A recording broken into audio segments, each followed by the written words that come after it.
لا تدرکہ الابصار، نگاہیں اس کا احاطہ نہیں کر سکتی، وہو یدرک الابصار، اور وہ ہر چیز کو گھیرے ہوئے ہے. آنکھوں کا احاطہ وہ کر لیتا ہے، کوئی آنکھ اس کا احاطہ نہیں کر سکتی. وہو اللطیف الخبیر، اور وہ بڑا باریک بین ہے، ہر چیز کو باریکی تک دیکھنے والا ہے. اللہ سے کوئی چیز، بلکہ یہاں تک آیا انہ علیم بذات الصدور، وہ سینوں کے چھپے ہوئے رازوں کو بھی جاننے والا ہے. یہ آیت ہے جو سیدہ عائشہ نے کوٹ کی تھی نا، بخاری مسلم میں آتا ہے نا کہ انہوں نے مسروق سے کہا کہ جو کوئی 3 باتوں میں سے ایک کا بھی قائل ہو وہ اللہ اور اس کے رسول پہ جھوٹ باندھنے والا ہے. ان میں سے ایک بات یہ بھی کہ جو کہ اللہ کے نبی علیہ السلام نے اللہ تعالیٰ کو دیکھا تھا. مسروق قرآن نہیں تو پڑھتا، اس میں تو یہ اللہ تعالیٰ نے یہ فرمایا کیا، لا تدرکہ الابصار، نظریں اسے نہیں دیکھ سکتی، وہو یدرک الابصار، وہ نظروں کو گھیرے ہوئے ہے، وہو اللطیف الخبیر. ہاں باقی یہ ضرور ہے، قرآن حکیم میں بھی اشارتاً موجود ہے، بخاری مسلم میں بھی اس کے اوپر میرا ڈیٹیل ویڈیو ہے، اللہ تعالیٰ کا دیدار معراج کے حوالے سے بھی، ویسے قیامت کے حوالے سے بھی. آخرت میں اللہ تعالیٰ انسان کی نگاہوں کو یہ طاقت دے دے گا کہ جیسا کہ اس کی شان کے لائق ہے اس طرح کا دیدار ہوگا. وہ بھی اگر آپ کہنا کہ گاڈ جو ہے اس کا احاطہ جنت میں بھی کوئی نہیں کر سکتا، کیونکہ انسان کی کمپیٹنسی نہیں ہے نا. یہ انسان کے لیے محال ہے کہ وہ اللہ کا احاطہ کر لے. اس کی وجہ یہ ہے ہم لمیٹڈ ہیں. لمیٹڈ چیز ان لمیٹڈ چیز کا احاطہ نہیں کر سکتی. اگر آپ کہیں گے اللہ چاہے بھی تو ہم کہیں گے یہ سوال ہی محال ہے. اللہ یہ چاہے گا نہیں، اور دوسرا یہ ڈیفینیشن میں نہیں آئے گا. یہ اسی طریقے سے اللہ چاہے تو ایسا پتھر پیدا کر سکتا ہے جسے خود نہ اٹھا سکے. اب اس کا کیا جواب دیں گے؟ اگر آپ کہیں گے ہاں پیدا کر سکتا ہے تو پھر دوسرے میں قدرت کی نفی ہو جائے گی، خود نہیں اٹھا سکتا. اور اگر آپ کہیں کہ نہیں پیدا کر سکتا تو کہیں گے اچھا اللہ کی قدرت نہیں ہے. اس طرح کے سوالات کے جوابات میں اسی کے اوپر وہ سعودیہ کے وہ مفتی صالح فوزان نے ڈاکٹر ذاکر نائک کے اوپر فتویٰ کفر کا لگا دیا تھا، تو پھر میں نے رد کیا تھا. ڈاکٹر ذاکر نائک نے اسی طرح علمی ڈسکشن کے اندر، سرکار علمی ڈسکشن ہوتی ہے نا، اس میں گستاخیاں شوخیاں نہیں آتی ہیں، وہاں تو علمی باتیں ہو رہی ہوتی ہیں. تو وہ کافر اس قسم کے سوالات جب کر رہے تھے تو ڈاکٹر ذاکر نائک نے کہا کہ میں کئی ایک چیزوں کی لسٹ آپ کو بنا کے پیش کر سکتا ہوں جو آل مائٹی گاڈ نہیں کر سکتا، لیکن اس کی ایکسپلینیشن اس نے کی کہ یہ بائی ڈیفینیشن ہی چیزیں غلط ہیں. مثلا اگر آپ یہ کہیں کہ اللہ تعالیٰ کیا نبی علیہ السلام کے بعد کوئی پیغمبر بھیج سکتا ہے اس حال میں کہ ختم نبوت پہ بھی حرف نہ آئے، نئی شریعت کے ساتھ، نئی کتاب کے ساتھ، تو ہم کہیں گے میرے بھائی ڈیفینیشن ہی غلط ہے. ختم نبوت کا مطلب ہی ہے یہ ایک وقت میں ایک ڈیفینیشن ہو سکتی ہے نا، بیک وقت دونوں چیزیں تو نہیں سیٹسفائی ہو سکتی.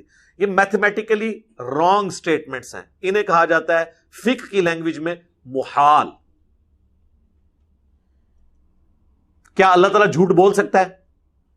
اگر آپ کہیں کہ جی بول سکتا ہے، استغفر اللہ، ایک غلط چیز کو آپ نے گاڈ کی طرف منسوب کیا. اسی بھی تو اعلیٰ حضرت نے رشید احمد گنگوئی کے اوپر کفر کا فتویٰ لگایا ہوا ہے اسام الارمین کے اوپر. انہوں نے بھی ماما تو تنوں کی نے ضرورت کی تو ایڈا بڑا کو کام کرے. رشید احمد گنگوئی نے کہا کہ جی اللہ تعالیٰ جھوٹ بولنے پر قادر تو ہے لیکن بولے گا نہیں. پھر اعلیٰ حضرت نے ادھر اتنے ٹوٹے کیتے کہ حالے تک وہ قیمہ انہیں کو سنبھالیا نہیں جا رہا. ایک اتنی سی کتاب لکھ کے پوری دیوبندیت کے مدرسے ان کے لاکھوں علماء کو ایک بندے نے فیل کر دیا، کیونکہ اس نے وہ اس کے بعد وہ ایک سمجھ لیں گدڑ سنگھ ہی آگے کہ میں نے قابو کتنے کرنا ہے. اس کا جواب یہ تھا کہ جھوٹ بولنا ایک نٹوریس چیز ہے. اللہ پاک ہے، کوئی بھی گندی چیز اس کی قدرت میں داخل نہیں ہے، اس میں اس کی قدرت کا نقص نہیں ہے بلکہ اس چیز کا نقص ہے کہ وہ قدرت میں داخل نہیں ہے. سمجھ آئی؟ جو جھوٹ بولتا ہے وہ خدا نہیں ہو سکتا، اور جو خدا ہے وہ جھوٹ نہیں بول سکتا. اس کے لیے پھر فقہاء نے ایک ٹرم ڈیوائز کی تھی محال، اور اس کے اگینسٹ ایک اور ٹرم ہے مقدور. مقدور کا مطلب یہ ہے کہ وہ چیزیں جو اللہ کی قدرت میں داخل ہیں اگرچہ اس نے نہ کی ہو. مثلاً اگر آپ مجھ سے پوچھیں کیا اللہ تعالیٰ کوئی سیڑھی ایسی بنا سکتا ہے کہ ہم زمین سے آسمان تک پہنچ جائیں؟ ہم کہیں گے ہاں بنا سکتا ہے. اگرچہ بنائی نہیں ہے, ہمارے علم میں نہیں ہے, لیکن یہ اللہ سے ناممکنات میں نہیں ہے. کیا اللہ تعالی چاہے تو مرد کو اولاد کی پیدائش کا ذریعہ بنا سکتا ہے جس طرح کہ عورت کو بنایا ہے؟ اگرچہ ہی اس نے نہیں کیا, سوائے ایک ایکسیپشن کے کہ آدم علیہ السلام کی پسلی سے اما حوا پیدا ہوئی, وہ بھی پسلی سے. یعنی اگر کوئی شخص کہے کہ وہی لیبر پینز اور یہ ساری چیزیں مردوں کے ساتھ ہوں, ہم کہیں ہاں کر سکتا ہے اللہ, اگرچہ نہیں کیا, مقدور ہے, پاسبل ہے, اللہ چاہے تو پاسبل ہے.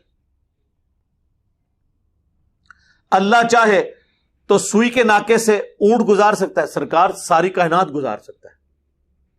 اللہ قادر ہے اس بات کے, کیونکہ یہ فزیکل ورلڈ کی جو چیزیں ہیں نا سرکار, یہ تو اب سائنس آپ کو بتا رہی ہے نا کہ اگر آپ کسی چیز کو لائٹ میں کنورٹ کر لیں تو اس طرح کی کھربوں کائناتیں بھی ہوں نا, وہ بھی سوئی کے ناکے سے آپ گزار سکتے ہیں. یہ تو اس کائنات کے جو راز تھے وہ سائنٹسٹ نے ڈسکور کر لیے ہیں کہ اگر یہ ہو, اگر کسی طریقے سے فیوژن پاسبل ہو جائے تو آپ جیلم شہر کو نیو یارک شفٹ کر سکتے ہیں سیکنڈز کے کروڑویں حصے میں.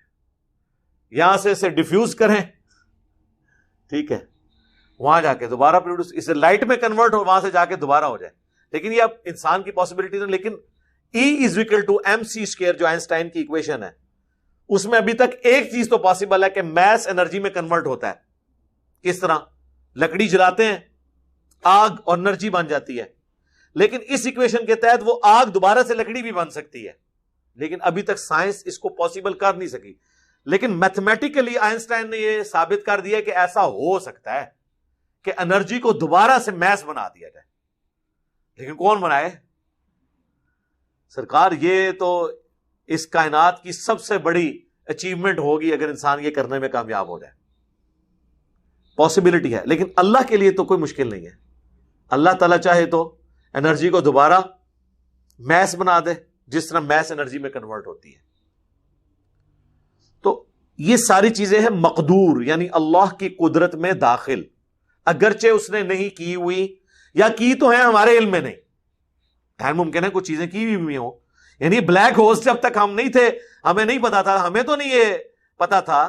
یہ تو وہ کس رحمت اللہ علیہ نے یہ بلیک ہول دریافت کیا تھا, نام اتر گیا میرے ذہن سے, ان کا مزار کدھر ہے؟ نہیں سرکار, مزار کدھر ہے ان کا؟ اللہ دے بندے ہو. پہلی دفعہ تو آئنسٹائن نے بات کی تھی نا کہ ایسے راستے موجود ہیں کہ پوری پوری گلیکسیز وہاں جا کے غائب ہو جاتی ہیں اور وہ ٹائم بھی رکا رہے گا اور آپ کہاں سے کہاں بھی پہنچ جائیں گے, سفر بھی طے کر لیں گے. سرکار یہ پہلے تو نہیں تھا لوگوں کو پتا.